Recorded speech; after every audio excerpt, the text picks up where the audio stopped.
Welcome to the Recovering Perfectionist Podcast, where I empower you to develop sustainable habits, challenge society, and take messy action. I'm Christine, life balance coach and world champion ballroom dancer, and I believe that everyone has the power to create their very own life by design.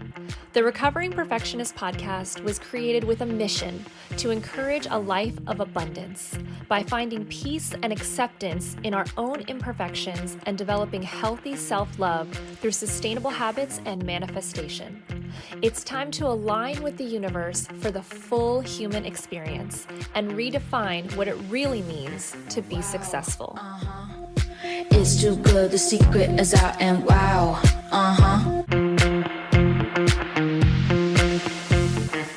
Hello everyone, welcome back to the Recovering Perfectionist Podcast.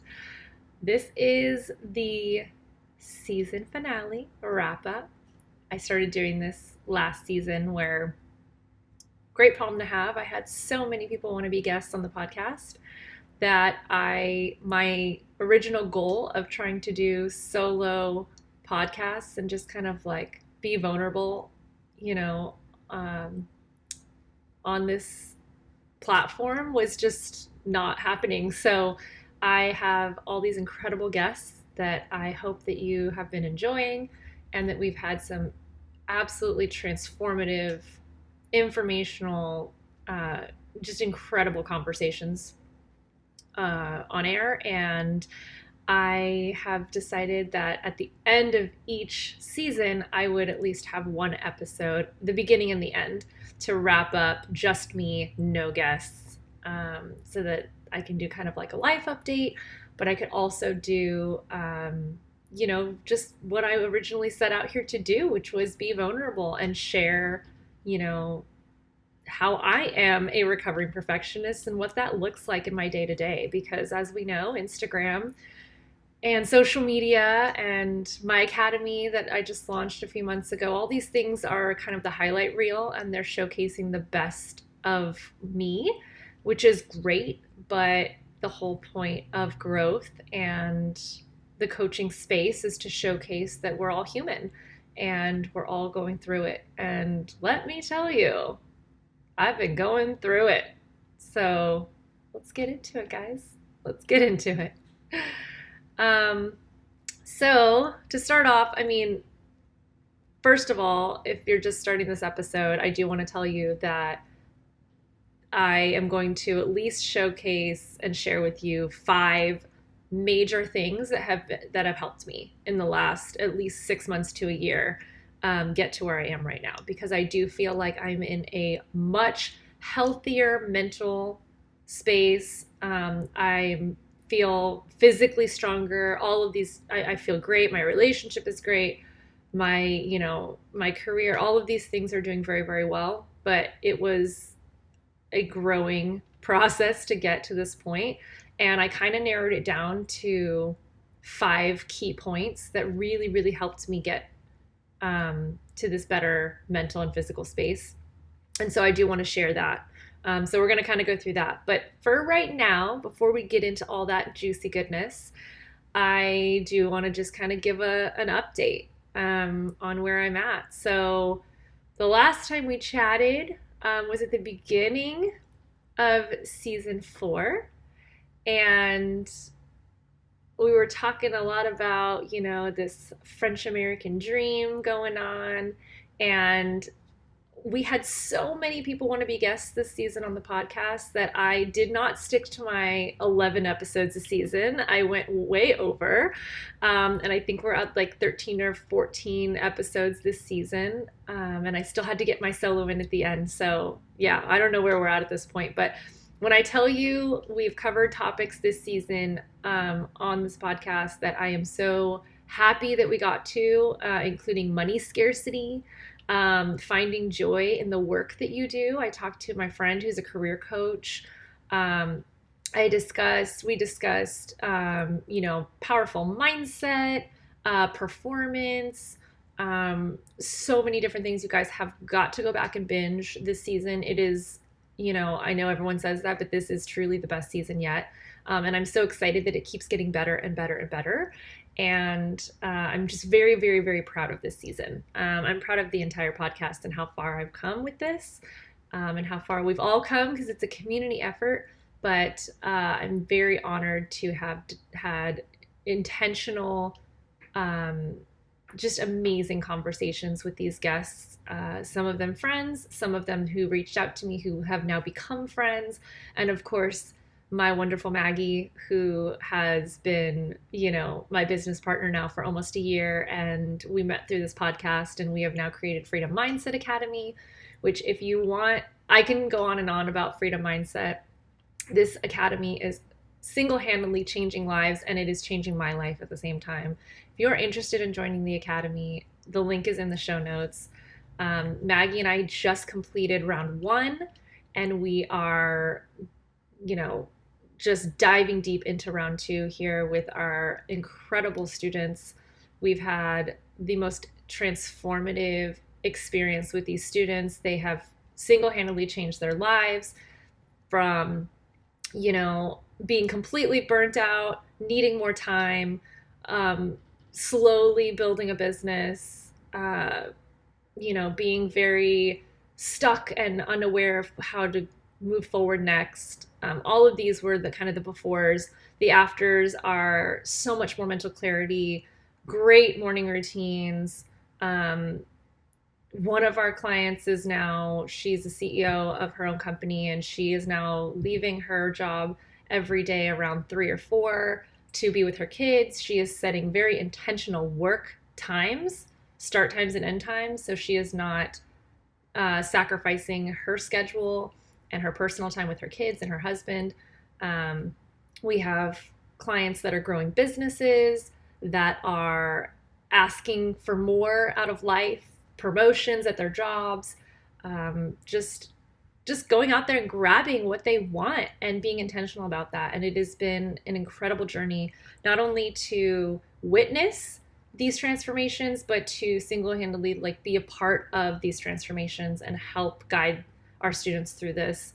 And Maggie is just a dream business partner to have. So I'm in such a place of gratitude and feeling so blessed to be in this container, this space with our students and with Maggie, and that we've got big plans for the future with Freedom Mindset Academy. This is absolutely just the tip of the iceberg, and we are so excited for future rounds of this academy, rolling enrollment, and we are on multiple different wellness platforms. We're partnering with Heal.me, which is incredible. More on that later. We are, working with sponsors. We are, we've created a podcast out of all of our content. We've got our group with all of our live trainings. We are, we're looking into doing some 7-day challenges and some summits where we do live events. Very excited about what's to come, because the possibilities are endless with this type of modality in this container that we've created. So if you are interested in more on Freedom Mindset Academy, please click the link in the show notes, and you can find out everything you need to know there. And then, hopefully you can join us inside the academy. So that's been amazing and has taken up a lot of my time. It's been a labor of love, but it's been so rewarding, and we've just been so excited about the next, step every single way. And creating the curriculum was challenging, but it was, again, so rewarding once we see our students going through it and having life-changing mindset shifts because of the curriculum. And I remember creating it and feeling like, oh my gosh, I just want this to be good. And now seeing the results is just amazing. So my husband and I are very excited. We are about to have our 1-year anniversary, our wedding anniversary. We're going to be celebrating in Europe, finally moving past all the craziness of the world and all those things. And I know there's still a lot of stress and tragedy happening in the world. And I'm very, very aware of that, because a lot of it touches close to home for my ballroom community,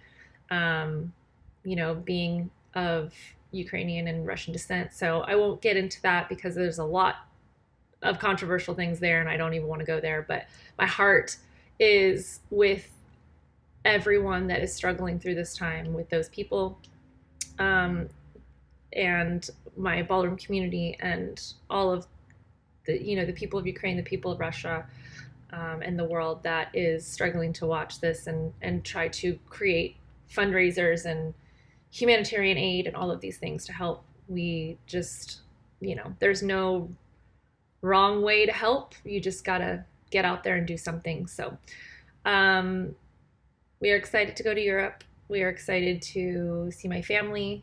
We are in France. We are excited to finally be on our honeymoon a year later. And we are just excited to explore new opportunities as a couple, as within our businesses, all of the things. So it's going to be very exciting. I'm over the moon and overjoyed, and this feels like the right time for all of this to be happening.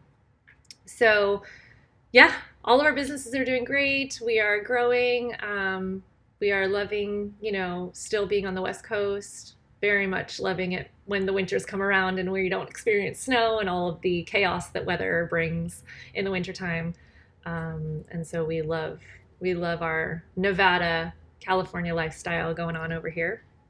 And we are, just going through a lot of deep work within ourselves, within our relationship, to further what we want our life to look like in a year, in 2 years, in 5 years, and just be intentional about how we can start to plant those seeds right now. So I think that's really important, as well as being present, which I'm going to share with you more of that too. So I think let's get right into, in the last 6 months to a year, what I have learned specifically that has helped me, because that's Maggie and I were talking about this today too. It's like, we want to give valuable content. We want to, give you things that help. And especially through this podcast, that's the whole point of me doing these solo. I mean, yes, there's incredible knowledge and actionable steps to take with my guests and what we discuss. And I always interview people in their specialty, in their genius zone. And so you're really getting like the most in-depth, intense version of what that topic is. But we don't want to just have like, oh my gosh, the top 3 things you should be doing now to be successful. And it's like, believe in yourself and do it. It's like, okay, great. But what does it mean to believe in yourself? So these 5 things that I have kind of, become aware of, that I've been doing a lot of in the past 6 months, have truly made a significant difference in not only my mental state, my physical state, my relationships, my environment around me, all of those things. And I'm already a pretty intentional person, but these things, like if you've listened to the podcast, you know that, my childhood was amazing and low stress, and I was a very happy kid and all that stuff. And then I got into my 20s and I started hustling and grinding and trying to, make that career happen, and then got into this burnout mode. And then when I met my husband 5-6 years ago, I just kind of hit an emotional wall and was like, oh my gosh, all this stuff that I had just not even I had just been passing by and I had just stuffed down, whether it was a small traumatic experience or it was, an issue that I had that then I overcame or whatever. All of these fears and anxiety started popping up, and it became like unbearable. And I just hit a wall, an emotional wall. And it was right before the pandemic that happened. And I just was like, done. I was just completely done. And I didn't know what was happening to me. So I had to go in and do all this deep work. I had never really done a lot of these deep meditations. I had never really practiced and all of this stuff. So I quickly, realized the path that I needed to be on. And it was a couple years before the pandemic. I had already started, working on my coaching business, and then got certified and did all of that. And that is what, by becoming a coach, it helped me on my journey. And now I'm able to change lives for so many other people. It's been incredible. So as I said, I have 5 things that specifically in the last 6 months, with all of this craziness in the world and all of this stress that I've been, not trying to internalize, because stress kills people. Just know that. Stress will kill you faster than any disease and any amount of like that you think you need all this money to survive and all these things. Like the stress of it all will just take you. It's the silent killer. So I've really been trying to be intentional and aware of the anxiety, what brings on my anxiety, and how I can allow myself to move through it. Because I don't want to push it down inside, because I've done that in the past and it obviously comes up to haunt you later. And so you don't want to push it down. You want to move through it, but you also want to do it in a way that you don't have a panic attack, or, you don't allow the stress to get to you where you start to have physical ailments that come from that. You need to move through it in a very intentional way to learn what you need to learn and solve the problem. So the first thing that has helped me to do that is asking for help. This is something that I was not very good at. I was always the one that kind of always had the answers. I wasn't the person that said, oh, I know everything, because nobody knows everything. So I was very, very aware of that. But it was more mentorship, coaches, not wanting to pay for advice because I can find it for free. All of these kind of like limiting beliefs and scarcity mindset of like, I don't have enough money to pay for this, and I'll find a way to get the free consultation or the free content, and then all that kind of stuff. So that mindset brings on more of that, and you end up just living in scarcity. So once I started asking for help, the first coach I ever hired was probably about 4 years ago. And it just opened the floodgates of me just being completely obsessed with mentorship and the concept of learning from someone who is doing what you're doing. So basically the concept of someone who, if you want to be a millionaire, someone who is already a millionaire. If you want to be you want to have the best body in town, like learning from someone who already has the best body in town. So that's all perspective as well. But that concept of like, it's single-handedly redefining universities, because universities you're learning from someone who has done the studies to be able to teach the curriculum they're teaching. But if you're going to school to get a business degree and you want to build a multiple 6 and 7 figure, 8 figure business, and you're learning from someone who is making 5 figures a year, that to me just doesn't seem aligned. So nothing on universities, as you know, if you've listened to my podcast before, there's no controversy here. It's just, I know what works for me and I know where the future is going. And I think the coaching space not only is becoming a replacement for the educational system, but it is giving people access to things much faster, much more direct, and creating actionable steps for you to take. I've seen some incredible coaches of people helping people get out of debt. So debt coaches, or financial coaches, versus a financial advisor. Like some of these people are just like really getting in there and they're changing people's lives in 6 months to a year. And it's not like a quick fix situation. It's like, it's just being so much more, it's just getting information that has worked for them, and they're helping people do that. Gut coaches, if you are looking to fix any physical ailment, a lot of times it usually stems from your gut, and most Western medicine doctors are not telling us that. They don't even know how to fix your gut.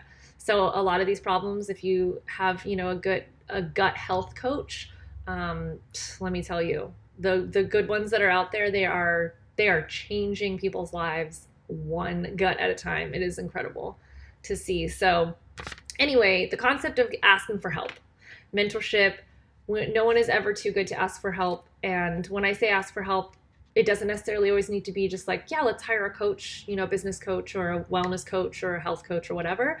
It can also be just, I can't take on all this stuff and I need you to help me. So your spouse, your friends, your family, whatever it may be, Like, don't be afraid to ask for help. It is actually not a sign of weakness. It is the opposite. It is a sign of strength to ask for help. And that has definitely led me down a much calmer path and not feeling like I have to take everything on just me. And that is the concept of a perfectionist to a T, of us feeling like we have to do everything, because if I teach someone else to do it or someone else does it, they're not going to do it the way I do it. And to that I say, if you have good systems, you teach your systems to people and they will do it the way you do it. And if they don't, it's because your systems are the weak link, not them. So, I mean, that's not true. It could be the weak link of that person. They just can't pick up the systems. But you should find a good person that can learn your systems, in which case then you can delegate and automate. And we teach a lot of that in our academy as well, the whole having more by doing less and getting your time back. So that, there's a lot to be said there. I won't go off on that tangent. The second thing for me that has helped me in the last 6 months significantly is a very good morning routine. This is a game changer. I know that there are a lot of narratives out there that say you got to have a good morning routine. I will also counter that. I don't know what I'm trying to say here. I will also add to that a good evening routine is also necessary. So for me, not only just a morning routine, but an evening routine. I am not someone, again, if you've listened to my podcast, I'm not a morning person. So I'm not someone who wakes up at 6 a.m. every day. I usually wake up around 11 or 12, and that's because I go to bed at like 2 or 3 a.m. Because my peak hours of work are 10 p.m. to 1 a.m. And so I have a really good evening routine where I wind down, where I don't have the phone for an hour before I go to sleep. I put it on airplane mode. I put it on my desk. Maybe I'm doing some sort of like I read a book or do something. My husband and I spend time together before he goes to sleep.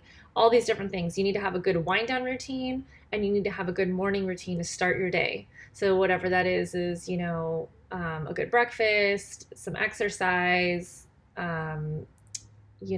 meditation, gratitude practice, all of these things also before checking your phone in the morning. I have definitely the phone has set hours now, which is really, really great. That's helped me a lot.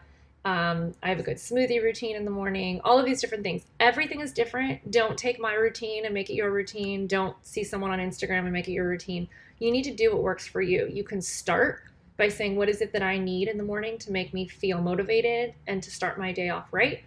That might mean a good exercise. I'm not someone who likes to exercise in the morning. I come from a sports athletic world, so exercising right away, it just was not, I don't need to get into that right away. That's not what keeps me motivated, since that was most of my life.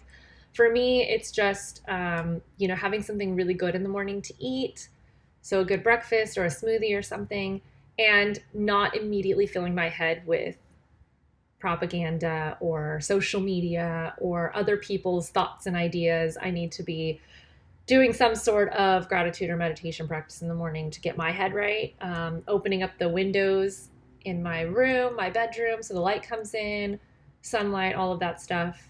There's just lots of different things. Sometimes I just go outside, get some fresh air, go out on the patio. You got to find what works for you. But I highly recommend, don't limit it to a morning routine. Also do a good evening routine, which is a lot more calming because you're trying to get ready for bed. So maybe like a nice soothing bath, or just light some candles around. My husband and I were big light people, so we really have like a lot of lighting in our home that's very constructive to what we're trying to accomplish. So our bedroom has very different lighting from our living room, from our kitchen. We usually don't use the lighting that comes with our apartments. We usually add extra lighting because it just doesn't work for us. So at night, you can see, during the day, all the windows are open, everything's bright, we're trying to get things done, we feel motivated. And as the day goes on, we're slowly, moving the light around and turning on our little lamps that create a mood in the room, and, something more conducive to just like winding down. And that is, I think, extremely important and should be something that you intentionally are doing. The third thing for me is simplifying my life. This is very generic. Yes, I know. But I'm going to get a little bit more into detail. So for me, I think I did an episode about this where I talked about at the end of last year in September, For the month of September in 2021, I took an entire month off. What does that mean? I planned it out where I did not put pressure on myself to make any money that month, even though I still did because I had some recurring things happening, but I did not put pressure on myself to find business or to create income or to generate any type of that kind of stuff. And I also did not talk to my parents for the entire month. That seems extreme, Christine. Yes, it was. But it was necessary for me. And again, it was what worked for me. I don't recommend everybody doing this, but I have very intense relationships with my parents in a good way, but it's very, it's kind of like barriers, not barriers, bumpers. Like they're very protecting and they're very supportive and encouraging and inclusive and all of those things. But it was too much for me. I needed to kind of stand on my own 2 feet, especially now being married. I needed to be more intentional about who Christine was and who I was coming into this role as a wife and all of that. So September was that month for me. My parents were very supportive. I made sure I let them know ahead of time how this was going to go. And it was extremely, every single day I was writing and journaling and meditating and doing all the things so that I could really, I had no excuse anymore to say, hey, I don't have time to do this and I'm just going to keep working and burn myself out. Like there was no excuse for that. So that was a good way to do it, is taking a month off. If you have to do maybe just a week, work your way up to it. Obviously, it didn't just happen overnight. I had to work up to it. And the biggest thing for me was also saying no. This goes back to kind of the asking for help, but I think the simplifying my life was I was saying yes to everything. This was a kind of a part of that, generating income activities, all of those things. And by saying no more often, it changed so much for me because I gave myself permission to not have to be the one that solved everybody's problems or to not have to be the one to solve all my problems or whatever. And what's the irony of that is you end up having less problems to solve. So saying no and not taking on activities or clients or things that you know are going to not be aligned with your mission and your purpose, but you think, oh, well, it's a paycheck, or I need the money, or I need the connection, or I need whatever. Think about what you're sacrificing for that money or that connection or whatever. And when you look at that, it's going to feel a lot less, if it feels a lot less aligned, then I think that is your answer. And the strength that comes from saying no when you want to say yes for reasons that are societal norms, you start to realize, oh, wow. Then the next time it happens, because the universe will keep testing you, just a forewarning, and people will still come to you and say, are you sure? Are you sure you don't want to do this? Are you sure? And I get to a point where I'm like, no, it becomes easier and easier to say no and know that I've replaced that activity or that time or that money with something that is more aligned. And that is a powerful moment, ladies and gentlemen. That is just like, whew. You feel so happy. You feel so just proud of yourself. And it's not easy, but you have to be intentional about saying no to the things that are not aligned. And what is and what isn't aligned, you ask?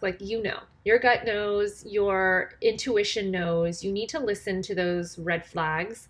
And you also need to seek out the green flags. What is working? What is aligned? And gravitate more towards those things. And if something, again, we start with the core values. If something is not within your core values, then obviously, that's an easy no. But some people, they have trouble even saying no, even if it's not part of their core values, because they go back into the scarcity mindset. Well, I need the money. I need the connection. I need the validation from my family that I did this or whatever. There's always an external situation going on, and you need to make sure that you stick with your intuition and you know what's aligned, and just, work towards saying yes to those things. Number 4, do more fun things.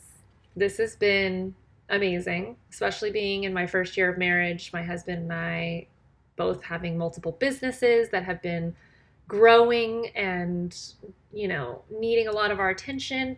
We have been having multiple conversations about how being intentional about date nights, We love it when our friends want to come and stay with us because it forces us to move our schedule around and be like, yeah, we haven't taken a day off for a couple of weeks. Like, let's do that. And we are just really trying to be more in the space of joy. And why are we working so hard to build this dream? We need to be living in the house we're building and not just constantly be renovating. That's the metaphor I love to use all the time. But we need to be having fun while we're building the dream.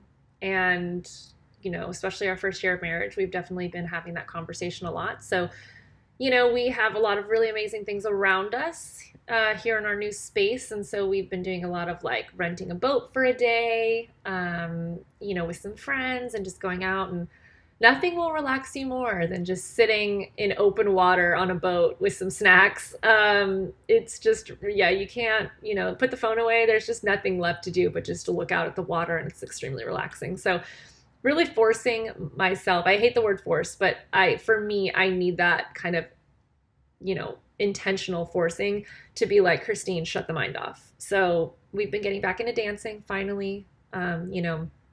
All this pandemic stuff has kept a lot of our social events away. And so now we're so happy to be back into socializing with our dance community and being, at these dance events, and hours go by and we don't even see it, which is amazing. You just feel so happy and joyful.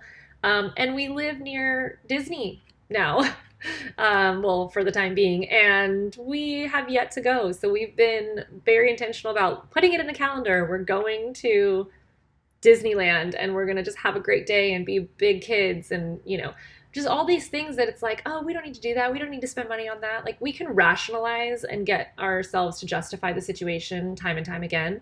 But what is that doing to us? That's just causing us to be adult and responsible. And let me tell you something, being an adult and responsible is just not fun. It's just not, there's a reason why we call it adulting and why we say like adulting is hard. It's just not.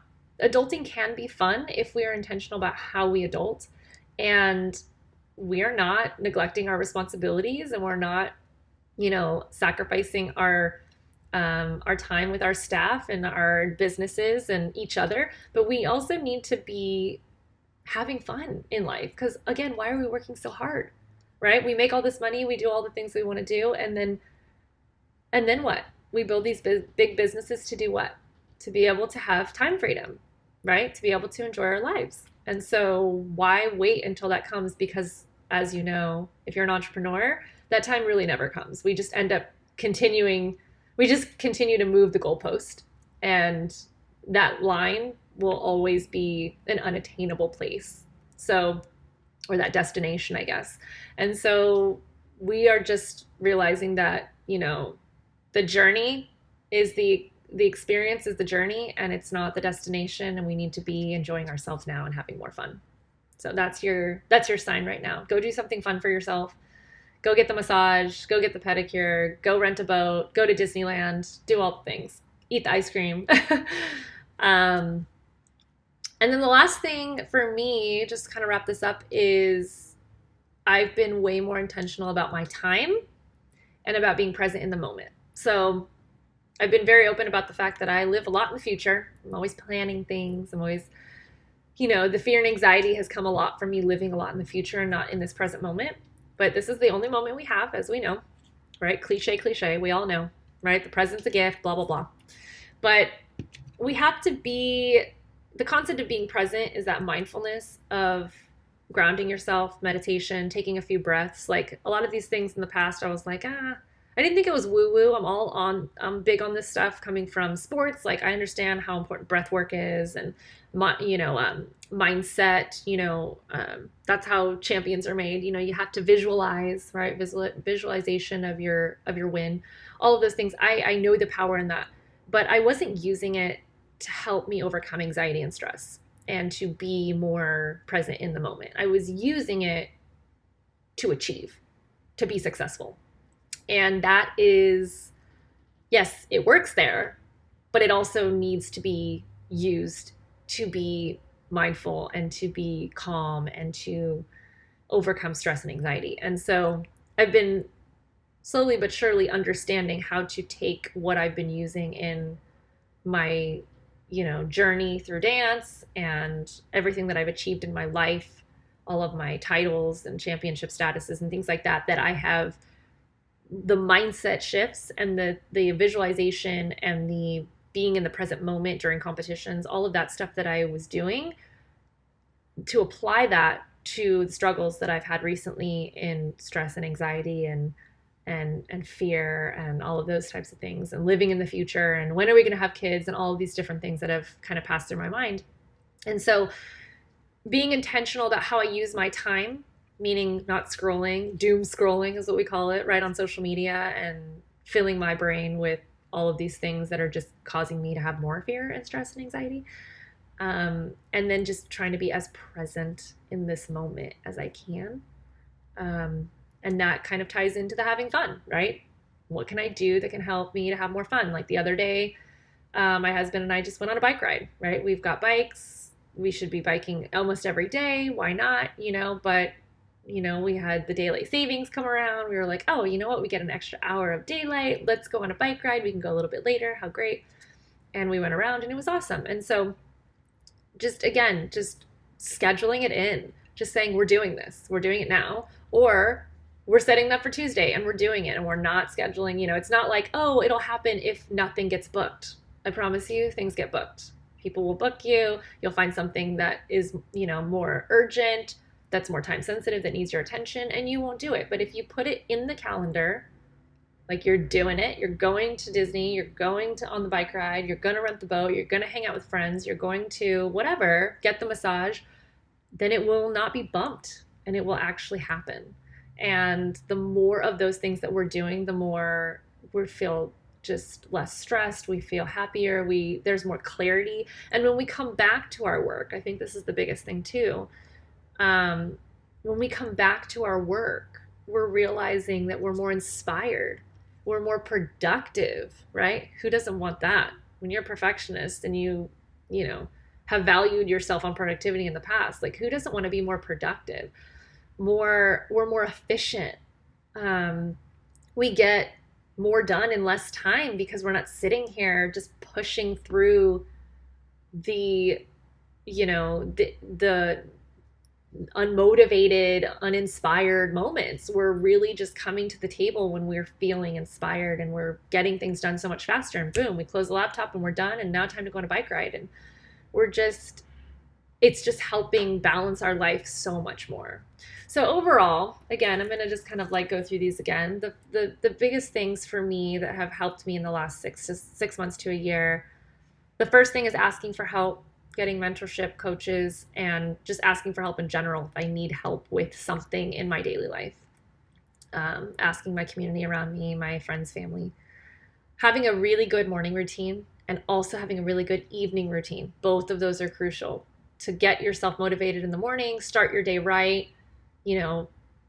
have the right mindset to get through your day. And then the evening routine is winding down and making sure that you're not affecting your sleep negatively by not winding down properly. The third thing is simplifying my life.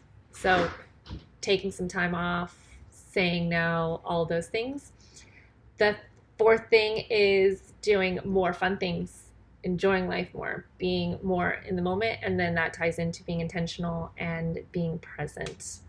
So I hope that this helped you, and perfect timing because my husband just walked in.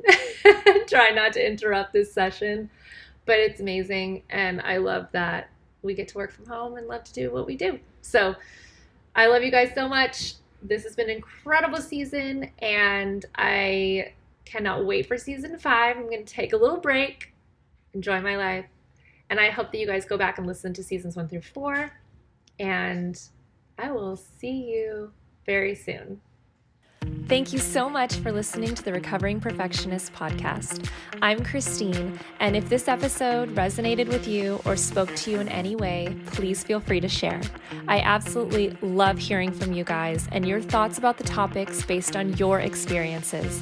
And also, if there's anything you want me to talk about, just screenshot this episode and share it on social media with your comments. Your feedback really helps me to curate episodes that best serve you. If you have time, I would greatly appreciate if you could leave a review wherever you're listening to this episode, whether on Apple or Spotify or any other platform.